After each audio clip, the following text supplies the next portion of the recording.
especialista en aire acondicionado y calefacción. Todas las marcas, todos los productos y sus repuestos con la mejor financiación. Isaías Goldman, el especialista. Bulnes, esquina Pringles, teléfono 589-0033. Centro Tomografía Computada Córdoba Sociedad Anónima. Instituto Ulton, líder en diagnóstico por imágenes. Primer instituto de cirugía ambulatoria mínimamente invasiva del interior del país. Avenida Vélez Arfiel 562, Córdoba, Argentina. Teléfono 0351-426-7700.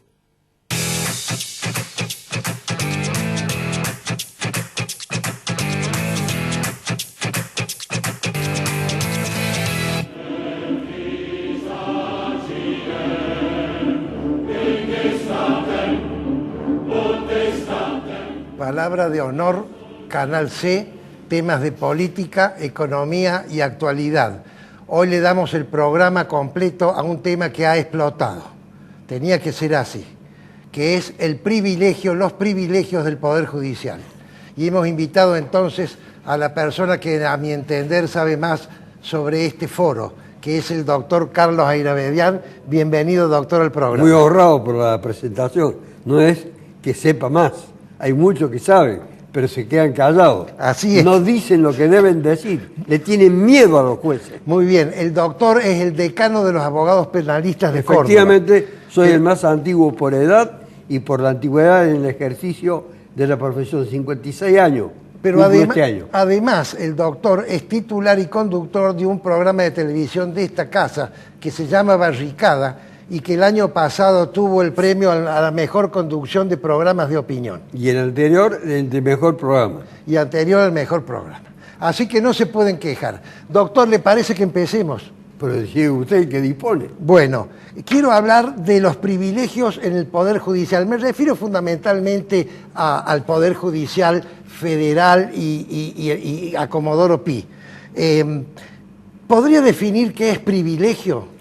Es una de las definiciones más complejas y más difíciles. En primer lugar, la gente no cree en el Poder Judicial.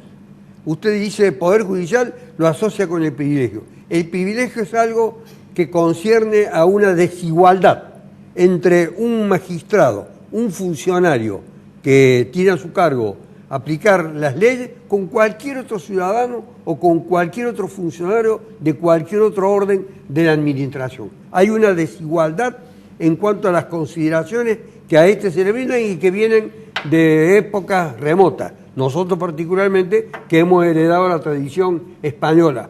Todo el lenguaje, por ejemplo, con el que uno se dirige a los jueces, es ya una manifestación de privilegio. Hay una corriente ahora que dice que no hay que dirigirse más a los jueces de esa manera. En las cosas nimias, en las cosas aparentemente intrascendentes, se ve el privilegio. Por ejemplo, tome usted el Código Procesal Penal, ya sea de la nación o de la provincia. Tiene una serie, los actos procesales de término, dentro de 3 días, 5 días, 10, 15, que deben ser cumplidos inexorablemente por todos, jueces, parte, fiscal, querellante, abogado. ¿Quiénes son los que no lo cumplen? Los jueces. Ahí tiene usted una manifestación desproporcionada del poder. Esto es un privilegio. El abogado tiene que presentar un recurso dentro de los 3 días o dentro de los 5 días y no lo presenta, lo perdió. El juez tiene que dictar una sentencia dentro de tantos días y no la dicta dentro de ese término, no pasa nada. Y si el cumplimiento de toda una, por ejemplo, la instrucción de una causa demanda tanto tiempo y el juez no lo ha podido hacer, ya sea por mora, ya sea por inacción, ya sea por inactividad o por el motivo que sea, se le disculpa con argumentos verdaderamente que la gente no los puede entender. Dice, son términos ordenatorios, para los otros son términos irrevocables, que no se pueden modificar, que no se pueden alterar. Usted va viendo entonces una estructura, una composición, el modo de desempeñarse de los jueces. Este tiene una enfermedad, una afección, tiene que faltar una licencia, etcétera, no tiene que dar ningún tipo de explicación. En cambio, un abogado pide la suspensión de un juicio y tiene que tratar, tendría que traerlo a Kafka para que lo ilustre, para que lo acompañe en el curso de este acontecimiento, que es un acontecimiento pueril, enfermarse, tener que suspender una audiencia por una necesidad, explicar que tiene otro juicio, etc. Usted va viendo un mundo que es un mundo anárquico, caótico, pero desigual. Y la parte económica apunta. Ahora, la cuestión de lo económico es muy importante para saber cómo debe ser la retribución.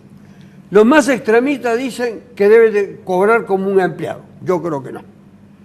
Aclaremos de entrada. Y también la cuestión de la elección, cómo se debe elegir. La cuestión de lo que debe ganar un juez, lo que debe obtener como retribución económica. Tiene a su cargo, depende del rubro, del fuero, del ámbito en el que se desempeña, ya sea penal, contencioso administrativo, civil, laboral, etc., tienen en sus manos la propiedad, los bienes, la libertad y la vida de las personas, la libertad, la vida, la libertad, todo eso lo tienen en su mano. La distribución de los bienes, de las riquezas, la pérdida de la libertad, que en algunos casos cuando es perpetua puede equivaler, aunque aquí no hay pena de muerte, virtualmente a una pena de muerte. Entonces, la retribución tiene que ser acorde con el alto grado de responsabilidad. Acá yo no puedo hacer demagogia y decir para la tribuna que no, tienen que ganar como cualquier empleado. No, como cualquier empleado no tiene el poder de decidir sobre estas cuestiones vitales, sobre estas cuestiones trascendentales en la vida de una persona, que le quiten algo a usted, ya sea parte de su patrimonio, parte de su libertad. Entonces, quien asume esa responsabilidad, quien tiene ese cargo y quien tiene ese honor y tiene esa distinción, tiene que tener una retribución acorde con la importancia que le estoy marcando de todo lo que está a su cargo decidir y resolver, que es en definitiva la vida y el patrimonio de una persona. Pero puede ser tanta la diferencia. La diferencia no puede ser tanta y acaba el presidente de la República de darle un puñetazo, un golpe frontal. Esperemos. A una parte, que es la cuestión de la pérdida de algunos de los privilegios. Decían el tipo de jubilación. Estos no pagan impuestos a la ganancia. Eso es justo. Esta es absolutamente injusto. Esta es una de las situaciones que le es únicamente asignada como responsabilidad a la Corte Suprema de Justicia de la Nación de hace muchos años, cuando un magistrado o varios magistrados, no recuerdo si era uno o varios, plantearon, a raíz de que se quería imponer el impuesto a la ganancia para los magistrados, plantearon que esto era una merma, una disminución, y que el salario de los jueces no podía ser tocado, era una cosa sagrada a la que había que rendirle culto.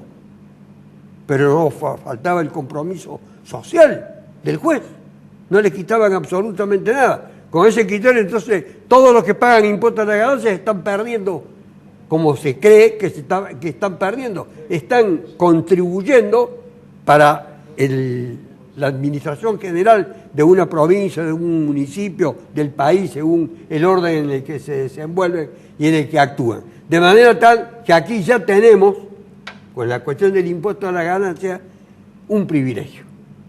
Ese privilegio tiene que terminar. Dije que les pegó un golpe fuerte el presidente con la cuestión de las jubilaciones.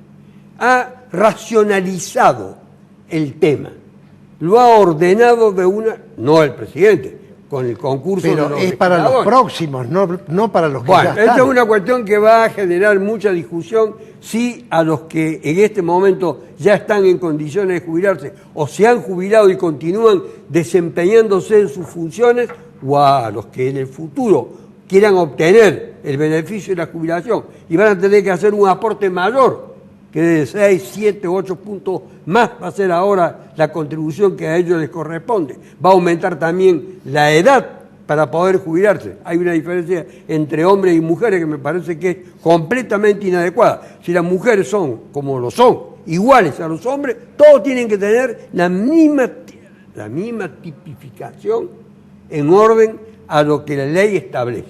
No se puede distinguir en mérito a decir la mujer es diferente al hombre, la mujer magistrada es diferente al juez magistrado. Ahora, usted acaba de preguntarme si el que ya está con la jubilación otorgada, 1, el que está en condiciones de obtenerla, 2, aunque no la haya gestionado, porque tiene 3, un privilegio legal. Sí, no es un privilegio legal, es una distribución de su, primero, del tiempo de pertenencia al Poder Judicial. En segundo lugar, de los aportes que ha hecho. En tercer lugar, de la edad que tiene. Y ha obtenido ese, no es un beneficio, sino lo que estaba previsto en la ley para todas las personas que trabajan en relación de dependencia. El magistrado también trabaja en relación de dependencia con el Estado. Bien, estos que han obtenido ya el beneficio continúan, porque ellos pueden decidir, una vez que han obtenido el llamado beneficio de la jubilación, continúan en la actividad como magistrados, hasta un momento determinado que dice, bueno, me quiero ir. ¿Cuál es la ley aplicable? La nueva que acaba de exponer, primero diputado y lo va a ser senadores en cuestión de días o de horas, o de lo contrario hay una modificación en perjuicio de ellos. Esto va a generar seguramente una disputa judicial, va a generar enfrentamientos, va a generar seguramente planteos y también traerá como consecuencia diferentes interpretaciones de los propios magistrados a los cuales se les requiera, en funciones, a los cuales se les requiera la opinión decisiva para resolver esto, y va a llegar a la Corte. Por cierto. Y la Corte no va a poder mirar para otro lado. Doctor, la última pregunta del primer bloque. Habiendo privilegios injustos, en mi opinión, ¿puede un magistrado, un juez, juzgar, aplicar la justicia beneficiándose de privilegios injustos? Absolutamente ninguna justicia ejercida, ejecutada, administrada, porque en definitiva la administración de justicia es lo que está en juego, de alguien que goza de privilegio, es un acto de irritante perjuicio para los ciudadanos. Estos se encuentran indefensos frente a un individuo que goza de ese tipo de ventajas con respecto a él y que le puede imponer el peso de la ley contando, como usted dice, privilegios injustos. Siempre el privilegio es injusto. Sería superfluo decir que es injusto. Es siempre injusto. Perfecto. Hacemos un corte y continuamos entonces en el próximo bloque.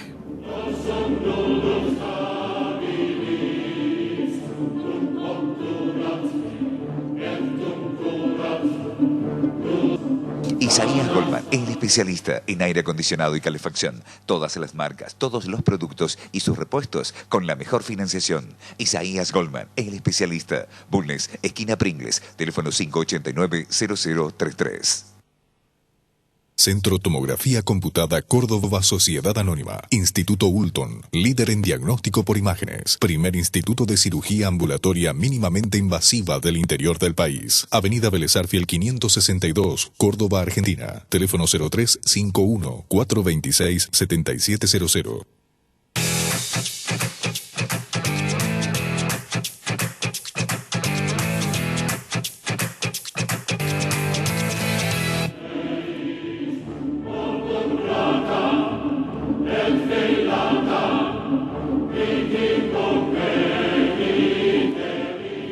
Segundo bloque con el doctor Carlos Ayravedian. Querido doctor, como yo siento que tengo un feeling intelectual con usted, me atrevo a hacerle una pregunta personal. Haga todas las preguntas que quiera. Aunque Usted yo tuviera feeling, que la tenemos o lo tenemos, hágala nomás. Muchas gracias. ¿Usted ha llegado a la sabiduría por inteligente o por antiguo? Primero, no soy sabio. Segundo, antiguo lo soy, por la edad. Aunque muchos creen que no tengo la edad que digo tener, pero tengo esa edad y ahí están los documentos. Tengo una percepción de la vida por haberla sufrido en todas las instancias. Desde el origen, yo soy hijo de sobreviviente de un genocidio. Armenio. Sí. Único e integrante de una familia cuyos padre y madre eran los únicos miembros originarios de esa familia. Todo el resto muerto. No tiene tíos, no tiene No abuelos, tengo ni tío, ni no tiene primo, ni primos. abuelo. nada. ¿Tiene odio en el corazón por eso? Absolutamente nada. Nunca he sentido, en ese sentido, espíritu de revancha, de represalia, de recompensa. No, no lo he tenido. Es más, yo he sido preso. ¿Ha estado en Turquía? He estado en Turquía. ¿Y sí, qué sintió? he recorrido.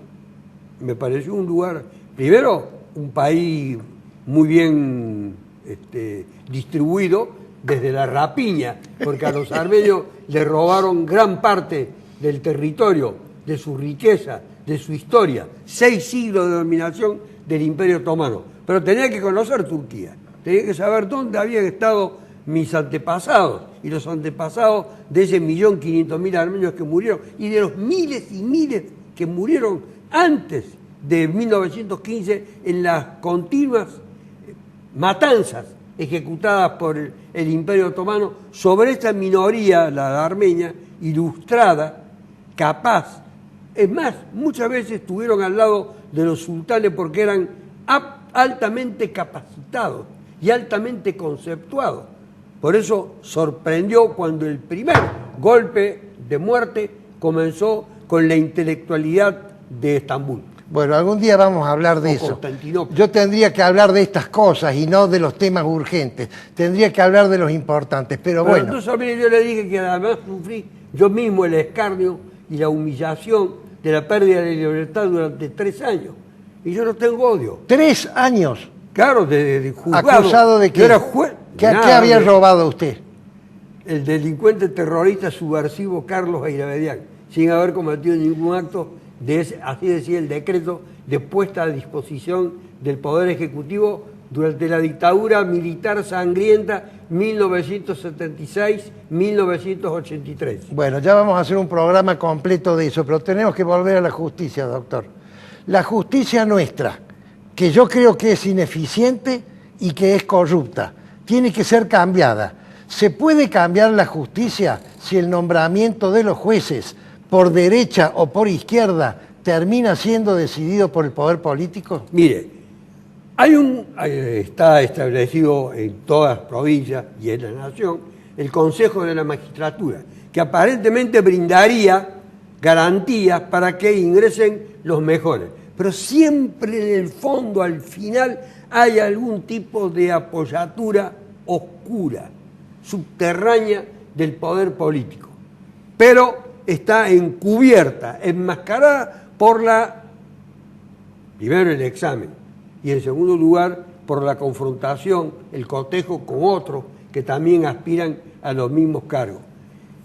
Hay que tener cuidado cuando se dice todos corruptos porque no son todos. Esa generalización es muy peligrosa. Hay gente muy honrosa, muy honrada, muy digna en la justicia, pero hay muchos otros que no es solamente el acto de corrupción, el acto de pedir algo, dinero, para dictar una resolución o para beneficiarlo con un pronunciamiento. La corrupción tiene otros matices, otras variantes. No es un problema solamente de canje económico en favor o a favor de una decisión.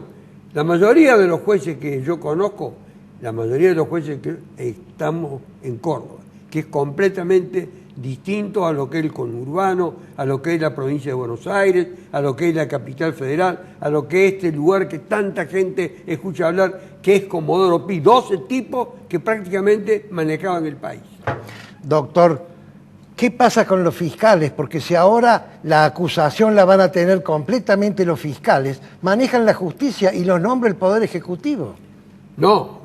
Los fiscales están en la misma situación que los jueces. Tienen que pasar por el Consejo de la Magistratura. Tienen que rendir como se rinde, por ejemplo, en Córdoba y en el orden nacional. Tienen que rendir. El poder político es el que, en definitiva, el último acto es el que decide quién ingresa. Pero previamente tiene que pasar por todas las etapas de los exámenes, de los exámenes escritos, oral, el examen psicológico. Sobre esto habría que reparar mucho. Y hay una cosa que me parece que es muy importante. Los jueces creen y están convencidos que ellos deben permanecer de por vida en la función porque así lo decide la ley. Yo entiendo que cada 10 años tienen que estar revalidar. tienen que estar sometidos a un examen de competencia, de calidad, para saber si han estado actualizados o son competentes, son idóneos, etc. Y además si mantienen el equilibrio mental para poder seguir desempeñándose. Porque semejante carga de responsabilidad, pero además tanto poder, a muchos los transforma completamente y los aniquila mentalmente. Doctor, hablemos de la eficiencia del Poder Judicial. Un juicio que demora 15 años no es justo. Nosotros lo tenemos al senador Menem en el Senado, porque como no tiene condena definitiva todavía ante la ley, puede considerarse inocente, y resulta que el juicio, ¿cuánto lleva ya? ¿20 años? Mucho más. La mora es el mayor escándalo, la mayor vergüenza de todos los actos judiciales. La mora, porque es un acto.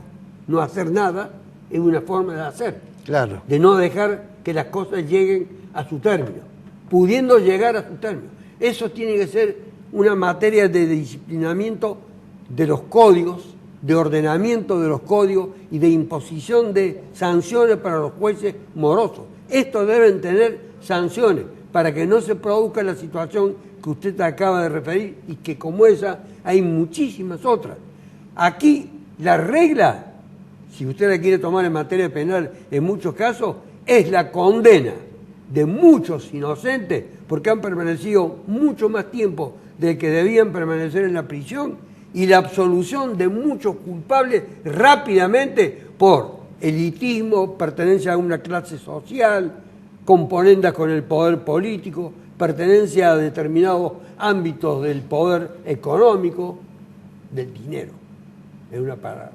Entonces, ese Estado, que ahora el Poder Ejecutivo lo va a atacar, el de la prisión preventiva, que es una especie de demora y de mantenimiento de un inocente en la prisión de manera que lo lleva al estado de mayor desasosiego, incertidumbre, pérdida de todo tipo de expectativa, porque no saben, es peor la situación de uno que no tiene una condena de aquel que teniéndola sabe cuánto es el tiempo que en definitiva debe estar, hablando de cuestiones penales, debe estar en la prisión. El otro está en un estado pensando todo el tiempo, el preso sin condena es una vergüenza. En Buenos Aires hay 50.000 presos en las cárceles de Buenos Aires, de los cuales 40.000 no tienen condena. Perfecto, doctor, pero vamos al caso inverso. Y en Córdoba, de 8.000 hay 6.000. Vamos al caso inverso. El culpable que está libre porque no tiene condena definitiva, que la va a tener 15 o 20 años después. Ese es el que tiene privilegio. Porque el que no lo tiene no le pasa eso. Junto al privilegio de los jueces está el privilegio de estos otros, que hacen demorar las causas porque pertenecen a un sector social o tienen compromiso de carácter político, económico, etcétera, para hacer demorar continuamente la producción de lo que es, en definitiva, la esencia de la justicia, el dictado de un pronunciamiento de carácter definitivo. Usted me lleva a mí a una velocidad supersónica. No, yo lo tengo que aprovechar porque el pollo me quita el 30% del programa. No hace muy bien de hacerlo. Doctor, usted es abogado penalista y siempre defiende a la parte que se la acusa. Están acusados de ser los culpables. Acusados de ser los culpables. El abogado defensor, que tiene que haberlo, ¿tiene que defender lo defendible o puede usar chicanas para demorar el juicio? No, eso depende de la personalidad de cada uno. Utilizar chicanas son rápidamente descubiertas y desenmascaradas. Uno tiene que defender para que no haya una venganza social por parte de los jueces, para que sin pruebas alguien sea condenado. Puede ser culpable y no haber pruebas, puede ser culpable y haber pruebas, y estas tienen que ser obtenidas legalmente, de manera tal que es una presencia, la del abogado defensor, la de una garantía de que la justicia va a cumplir con su obligación. Y si efectivamente esa persona acusada es culpable de un hecho delictivo y le corresponde una pena, una sanción, bueno, la tendrá que recibir. No creo en el sistema carcelario, no recupera absolutamente a nadie. Hemos llegado al siglo XXI y seguimos con métodos de siglos muy pasados. Esta situación de estas cárceles que destruyen a la gente es una situación que la sociedad no la tiene clara. Es fundamental explicarle a la sociedad. Claro que la gente dice, no hay plata para darle de comer a los que no tienen y usted pretende que invirtamos en cárceles un poco más dignas. No, la cuestión es esta. La gente quiere que el simplemente acusado o sospechado de haber cometido un acto delictivo debe estar en la prisión. Dice, ¿cómo no va a estar en la prisión? Entonces, en el fondo, inconscientemente o no, alienta la idea de que debe perpetuarse la prisión preventiva, es decir, sin una condena. Y además, que el que está en un establecimiento carcelario sea sometido a condiciones verdaderamente crueles e inhumanas. ¿Pero qué dicen los especialistas sobre esto? Que para recuperar a esas personas el ámbito donde ellas van a tener que transcurrir gran parte de su vida debe ser un ambiente de recuperación. La palabra que usan es resocialización. No sé, salir en estas condiciones a la calle actualmente para muchos es virtualmente una tentación para volver a delinquir porque las condiciones de afuera son verdaderamente dramáticas. Doctor, acaba de salir una persona que ha estado condenada muchos años, 20 y pico, por 113 puñaladas a su novia. Ha cumplido la condena, pero mucha gente dice en los programas de televisión, este señor es maligno, es malo intrínsecamente, lo estamos dejando libre y va a volver a cometer otro acto. ¿Cuál es su opinión al respecto? La ley establece, tiene un instituto que se llama la libertad condicional, cumplido determinados años de una condena en la que se le impuso a este hombre, cumplía las 2/3 partes y observado todos los reglamentos carcelarios y examinado psicológicamente, etcétera, se lo vuelve a la sociedad. No va a volver es muy difícil que alguien que ha matado en un contexto pasional vuelva a delinquir. El tipo que vuelve a delinquir pertenece a otro estrato social, no porque tenga una mejor calidad como persona, como individuo, y no tome en cuenta que mató aplicando tantas puñaladas o tantos golpes, porque eso ya fue juzgado y fue materia del pronunciamiento. Le pusieron prácticamente casi, en aquella época, con la pena que existía, el máximo de la pena. Ahora hay otras penas, ahora hay otras figuras delictivas. ¿El femicidio? Sí, ahora hay otras figuras. ¿Usted está de acuerdo con eso? Estoy en total desacuerdo. ¿Desacuerdo? Sí, estoy en total desacuerdo porque se crea una especie de... Hay mucho para discutir sobre este tema. Estoy en desacuerdo cómo se caracteriza el femicidio. Porque una cosa es la violencia de género y otra cosa es que solamente la muerte de una mujer lleva inevitable, en el caso que usted ha tocado, podía haber sido femicidio. Podía haber sido porque era una pareja. Pero alguien que mata a una mujer por el solo hecho de matar a una mujer ya no es un femicida. Hay una serie de presupuestos que deben ser observados y que los tribunales, con distintas integraciones y en distintos lugares del país, lo vienen considerando. Y hay convenios y declaraciones de carácter internacional que también imponen obligaciones a los jueces que deben ser observadas. Pero hay una tendencia, ahora hay una gran discusión en la sociedad. Los hombres dicen, no estamos en condiciones de ser liberados de ninguna manera cuando una mujer nos señala, por cualquier motivo que sea.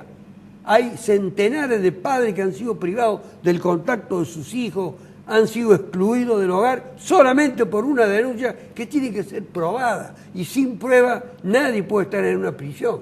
Doctor Carlos Ayravedian, decano de los abogados penalistas de Córdoba, es un privilegio para mí entrevistarlo y es muy fácil hacer un programa bueno con invitados como usted. Muchas gracias. Muy honrado. Queridos amigos, es palabra de honor.